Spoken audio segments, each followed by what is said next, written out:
এবার উত্তরপ্রদেশের জৌনপুরে বিতর্কিত সৌধ নিয়ে মামলা। সৌধটিকে অটলা দেবীর মন্দির হিসেবে ঘোষণার দাবি হিন্দু সংগঠনের। বিশদে জানবো এই মামলা সম্পর্কে। আমাদের সঙ্গে রয়েছেন আমাদের প্রতিনিধি পল্লব চট্টোপাধ্যায়।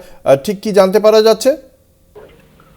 দেখো, জৌনপুরের একটি সৌধ, সেটা অটলা মসজিদ হিসেবে স্থানীয়ভাবে পরিচিত। সেই মসজিদটি আদতে অটলা দেবী মন্দির হিসেবে দাবি করে স্থানীয় আদালতে একটি সুট মামলা হয়। সেই মামলাটা সেখানকার জেলা আদালতেও মান্যতা পেলে মসজিদের কর্তৃপক্ষ সেই নিম্ন আদালতের রায়ের বিরুদ্ধে কিন্তু এলাহাবাদ হাইকোর্টে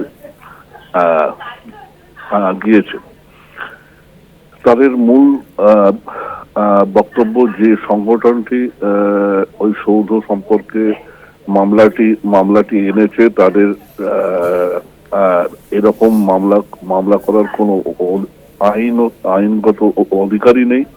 আর দ্বিতীয়ত প্লেসেস অফ ওয়ারশিপ অ্যাক্ট, সেই অনুযায়ী কিন্তু এই সৌধের চরিত্র বদলানোর কোনো সুযোগ কিন্তু থাকা উচিত নয়।